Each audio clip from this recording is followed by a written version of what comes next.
కేంద్ర ప్రభుత్వము మరో రౌండ్ బ్యాంక్స్ మెర్జర్ వైపుగా అడుగులేస్తుంది. లాస్ట్ టైం 5 years క్రితం బ్యాంక్స్ మెర్జర్స్ను టేకప్ చేసింది. అంటే బ్యాంక్ మెర్జర్ అంటే కొన్ని బ్యాంకులను కలిపి ఒక బ్యాంక్గా మార్చడం. ఉదాహరణకు స్టేట్ బ్యాంక్ గ్రూప్లో ఉన్న అన్ని బ్రాంచుల్ని స్టేట్ బ్యాంక్ ఆఫ్ ఇండియాలో మెర్జ్ చేశారు. State Bank of Hyderabad, state Bank of Travancore, ఇలా ఎస్బీహెచ్ ఉండేది. ఇప్పుడు ఏవి లేవు, అన్నీ కలిపి ఎస్బీఐగా మారిపోయింది.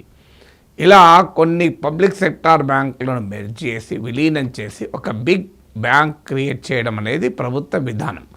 లాస్ట్ టైం 5 years క్రితం చేసినప్పుడు 27 పబ్లిక్ సెక్టార్ బ్యాంకులను మెర్జర్లు ప్రక్రియ చేసి 12 బ్యాంక్స్కు కుదించారు. సో ఇప్పుడు ఆ 12 బ్యాంక్స్లో కూడా కొన్నింటిని మెర్జ్ చేసి ఇంకా నెంబర్ తగ్గించాలి అని ప్రభుత్వం ఆలోచిస్తుంది. సో దీనిపైన భిన్నమైన అభిప్రాయాలు ఉన్నాయి. బిగ్ బ్యాంక్స్ వల్ల దేశంలో ఎకనామిక్ ప్రోగ్రెస్ ఉంటుంది, ఫైనాన్షియల్ స్ట్రెంగ్త్ ఉంటుంది. ఒకవేళ ఏదైనా రుణాలు ఇచ్చినప్పుడు అవి రికవరీ కాకపోతే తట్టుకోగలుగుతాయి, పెట్టుబడులు ఉంటాయి, క్యాపిటల్ అడిక్వసీ ఉంటుంది, ఫైనాన్షియల్గా స్ట్రాంగ్ ఉంటుంది, కనుక నిలబడగలుగుతాయి అనేది ఒక వాదన. కాదు, దీనివల్ల సమస్యలు కూడా వస్తాయి. స్కేల్ ఒక్కటే కాదు, స్టెబిలిటీ కావాలి, స్థిరత్వం ఉండాలి. ఒక బ్యాంక్ ఫెయిల్ అయితే మొత్తం పెద్ద ఎత్తున నష్టం జరుగుతుంది. ఇప్పుడు 100 బ్యాంకులు ఉన్నప్పుడు 5 ఫెయిల్ అయినా ఇంకో 5 ఉంటాయి. 100పై 10 అయినాయి అనుకోండి, ఆటోమేటిక్గా ఫెయిల్ అయితే టూ బిగ్ టు ఫెయిల్ అంటారు.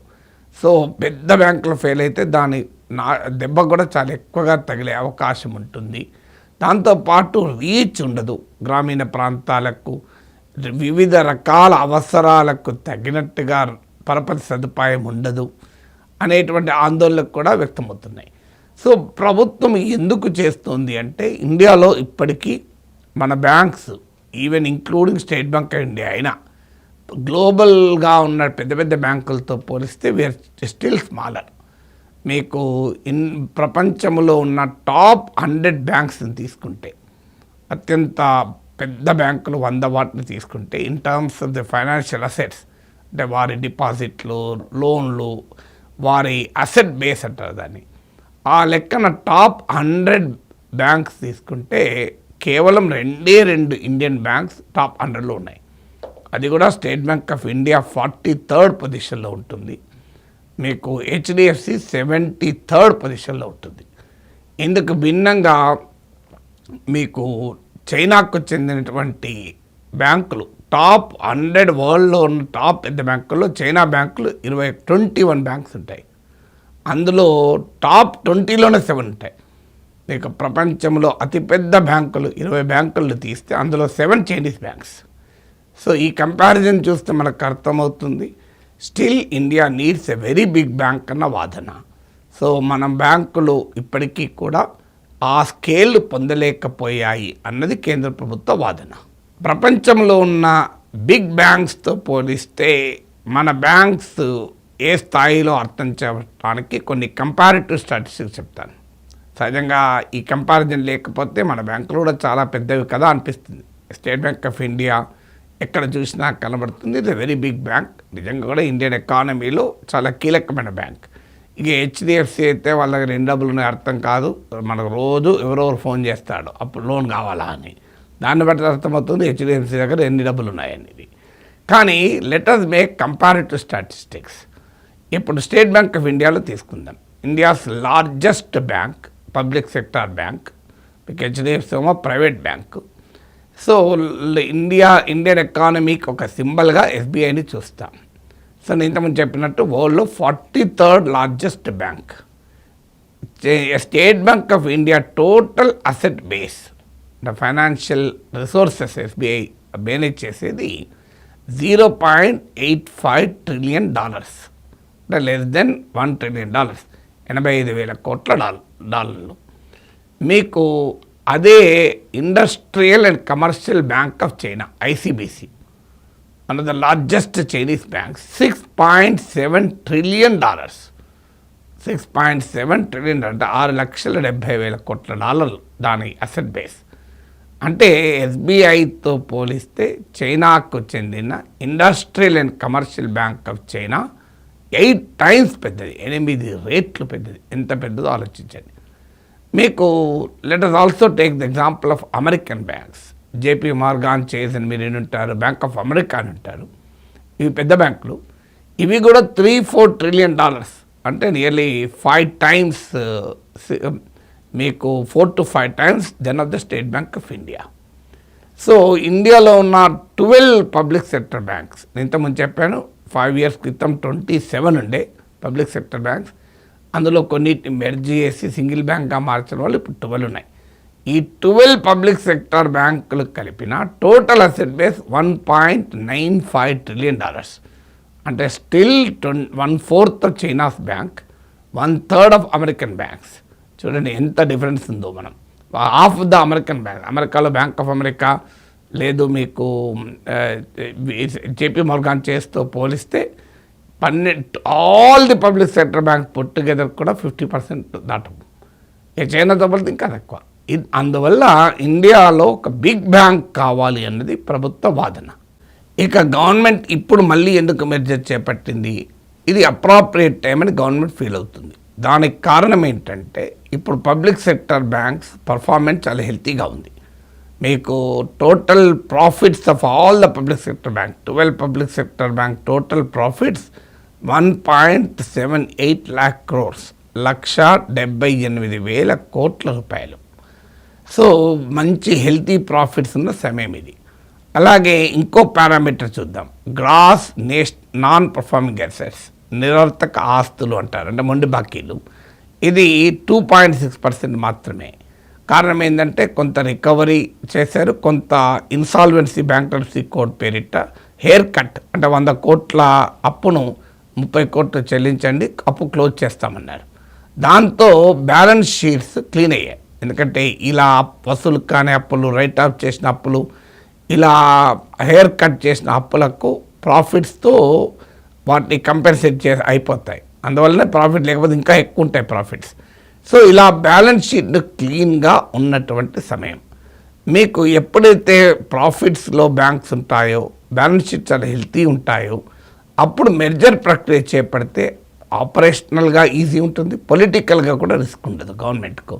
ఎందుకు ఆపరేషనల్గా ఈజీ ఉంటుందంటే ఒక బాగా నష్టాలు వచ్చే బ్యాంకును బాగా లాభాలు వచ్చే బ్యాంకుతో విలీనం చేసామనుకోండి, సహజంగా విమర్శలు వస్తాయి. చూడండి ఆ నష్టాలు వచ్చే బ్యాంకును కాపాడుతున్నారు, దీనివల్ల లాభాలు వచ్చే బ్యాంకు కూడా దెబ్బతింటుంది అని.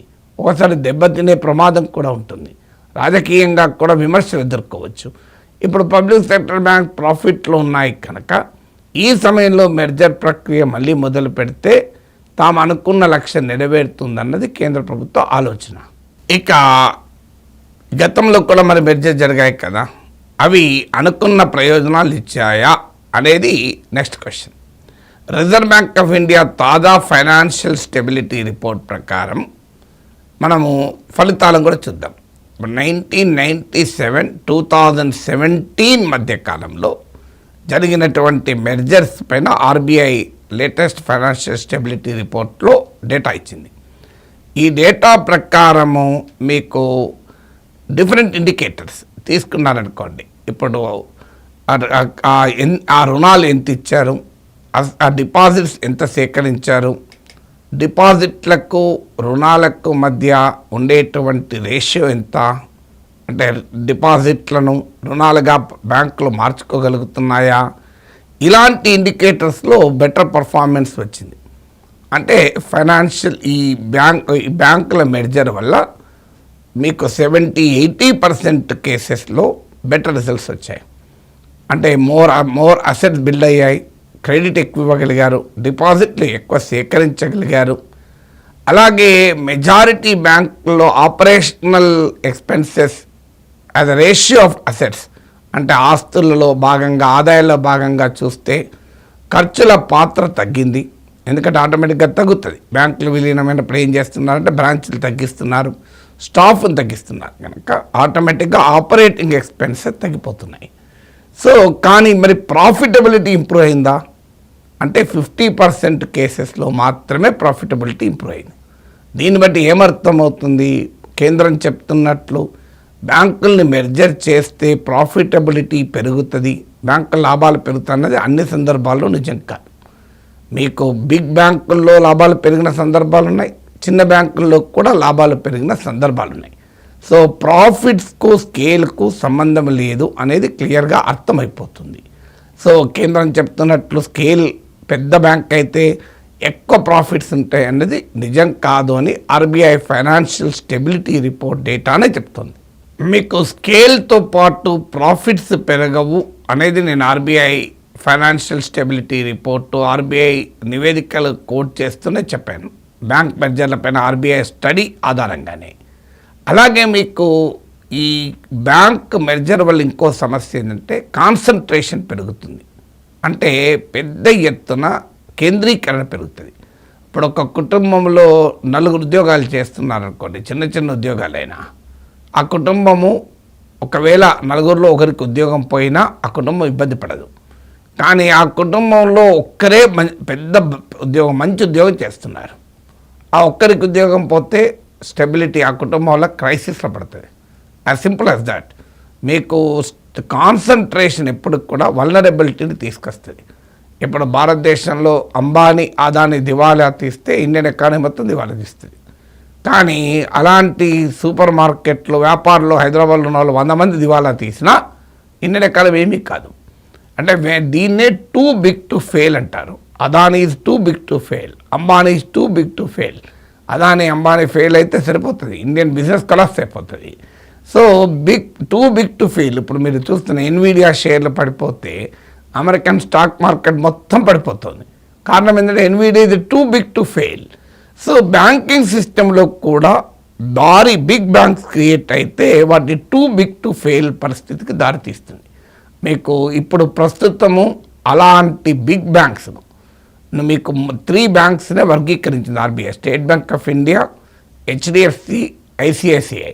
State Bank of India public sector bank, HDFC, ICICI private banks. ఈ 3 బ్యాంక్స్ను టూ బిగ్ టు ఫెయిల్ కేటగిరీలో వేసి వాటి దగ్గర ఒకవేళ నష్టాలు వచ్చినా తట్టుకునే స్థాయిలో క్యాపిటల్ ఉండేలా ఆర్బీఐ నిబంధనలు పెడుతుంది. క్యాపిటల్ రిక్వైర్మెంట్ అంటారు. అంటే ఒక బ్యాంకు ఏదన్నా కారణరీత్యా సమస్య ఎదుర్కొన్నా నిలబడగలగాలి. స్టాట్యుటరీ లిక్విడిటీ రేషియో ఎస్ఎల్ఆర్ అని, క్యాష్ రిజర్వ్ రేషియో సిఆర్ఆర్ అని, అంటే రిజర్వ్ బ్యాంక్ దగ్గర డిపాజిట్ల రూపంలో పెట్టడం ఎంత, లిక్విడిటీ రూపంలో పెట్టడం ఎంత, ఇలాంటి రిక్వైర్మెంట్స్ ఉంటాయి. ఎందుకంటే బ్యాంకు ఫెయిల్ కాకుండా ఉండటానికి ఈ పెద్ద బ్యాంకులకు ఆ క్యాపిటల్ రిక్వైర్మెంట్ ఎక్కువ కూడా ఉంటుంది.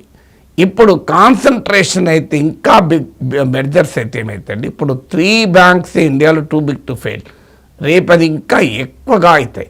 ఇప్పుడు latest financial stability report reserve bank of ఇండియానే హెచ్చరిస్తోంది, బిగ్గర్ బ్యాంక్స్ కనుక ఏదైనా ఒక్క బ్యాంక్ కొలాప్స్ అయినా బ్యాంకింగ్ సిస్టమ్ మొత్తము దెబ్బతినే ప్రమాదం ఉంటుంది అని. బ్యాంకింగ్ సిస్టంలో ఒక పెద్ద భాగం దెబ్బతినే ప్రమాదం ఉంటుంది. ఇప్పుడు ఇటీవల ఆర్బీఐ ఒక ఎక్సర్సైజ్ కూడా చేసింది, మీకు సిస్టమిక్ కంటేగియన్ సిమ్యులేషన్ అని ఒక హైపోథెటికల్ సిచ్యువేషన్లో స్టడీ చేసింది. ఒక సిమ్యులేషన్ ఎక్సర్సైజ్ అంటే ఒక బ్యాంక్ కనుక ఒక బిగ్ బ్యాంక్ మూతపడితే ఏం జరుగుతుంది అని. సో ఫైనాన్షియల్ స్టెబిలిటీ రిపోర్ట్ ప్రకారంకైనా RBI systematic contagion simulation report ప్రకారం కూడా ఈ బిగ్ బ్యాంక్స్ అనేది ఎకానమీలో రిస్క్ను పెంచుతుంది. ఇక ఇండియాలో గ్లోబల్ బిగ్ బ్యాంక్స్తో పోలిస్తే అంత పెద్ద బ్యాంక్ లేదు అన్నది వాస్తవం. నేను దానికి ఇప్పటిదాకా స్టాటిస్టిక్స్ ఇచ్చాను. బిగ్ బ్యాంక్స్ కొండే అడ్వాంటేజ్ కూడా చెప్పాను. బిగ్ బ్యాంక్స్ వల్ల అసెట్ ఇంప్రూవ్ అవుతుంది, క్రెడిట్ అవుట్గో ఇంప్రూవ్ అవుతుంది, డిపాజిట్స్ ఇంప్రూవ్ అవుతుంది, ఆపరేషనల్ ఎక్స్పెన్సెస్ భారం తగ్గుతుంది. అదే సమయంలో ప్రాఫిటబిలిటీకి కంపల్సరీ గ్యారంటీ బిగ్ ఉంటేనే ప్రాఫిట్స్ ఉంటాయనే రూల్ ఏమీ లేదు. అయితే ఇక్కడ ఇంకో అంశం ఏంటంటే, మరి ఇలా బిగ్ బ్యాంక్స్ కావటానికి మార్గము కేవలం మెర్జరేనా? కొన్ని బ్యాంకుల్ని విలీనం చేసి పెద్ద బ్యాంక్ ఏర్పాటు చేస్తే తప్ప మరో మార్గం లేదా? అంటే అనేక రకాల బ్యాంకులు ఉంటూ కూడా బిగ్ బ్యాంక్స్ ఉండడం సాధ్యం కాదా అనే క్వశ్చన్. మీకు నేను అమెరికా, చైనా ఉదాహరణ ఇచ్చాను. ఇప్పుడు అమెరికాలో JP Morgan Chase, bank of America $3 to $4 trillion వారి టోటల్ అసెట్ విలువ. మన టోటల్గా భారతదేశంలో ఉన్న ఆల్ 12 పబ్లిక్ సెక్టార్ బ్యాంక్స్ కలిపినా less than $2 trillion. అంటే ఇందులో ఏ బ్యాంక్ ఆఫ్ అమెరికాతో పోలిస్తే సగమే. మరి స్టేట్ బ్యాంక్ ఆఫ్ ఇండియా అయితే $0.85 trillion. ఇవి not even 1/4 of the Bank of America or 1/4 of the JP Morgan Chase. కానీ అదే అమెరికాలో 4,000 బ్యాంక్స్ ఉన్నాయి. చాలామంది తెలియని విషయం. అమెరికాలో 4,000 బ్యాంకులు ఉన్నాయి. దీనివల్ల ఏమవుతుందంటే bank of America, JP Morgan చేస్ వెరీ బిగ్ బ్యాంక్స్. కానీ అదే సమయంలో ఆ బ్యాంకులు ఉన్న కాన్సన్ట్రేషన్ నిలపగలిగాయి 4,000 బ్యాంకులు ఉండడం వల్ల. చైనీస్ ఎక్స్పీరియన్స్ తీసుకుందాం. చైనాలో నేను ఇంతకుముందు మొదట్లో చెప్పాను, industrial commercial bank of China total worth $6.7 trillion. అంటే మన దేశంలో ఉన్న ఆల్ పబ్లిక్ సెక్టర్ బ్యాంక్ కలిపినా చైనాకున్న ఒక్క బ్యాంకులో 1/4 వస్తాయి. అరౌండ్ 1/4. ఇక స్టేట్ బ్యాంక్ ఆఫ్ ఇండియాతో పోలిస్తే 8 times పెద్దది. కానీ అదే చైనాలో కేవలం ఇలాంటి పెద్ద బ్యాంకులే ఉన్నాయా? లేవు. చైనాలో కూడా మీకు రూరల్ క్రెడిట్ కోఆపరేటివ్ సొసైటీస్ ఉన్నాయి, సిటీ కమర్షియల్ బ్యాంక్స్ ఉన్నాయి, పాలసీ బ్యాంక్స్ ఉన్నాయి. అంటే multi layered financial institution structure చైనాలో ఉంది. అంటే అమెరికా చైనాల అనుభవం ఏం చెప్తోంది? కేవలం మెర్జర్ల వల్లనే బిగ్ బ్యాంక్స్ క్రియేట్ కావు, డైవర్సిటీ ఆఫ్ బ్యాంక్స్ ఉండి కూడా బిగ్ బ్యాంక్స్ క్రియేట్ కావచ్చు అని. కానీ ఓన్లీ నువ్వు విలీనం చేయడం వల్ల బిగ్ బ్యాంక్ క్రియేట్ చేస్తే సమస్య ఏంటంటే కాన్సన్ట్రేషన్ పెరుగుతుంది. ఇప్పటికే మన దేశంలో కాన్సన్ట్రేషన్ ఎక్కువ.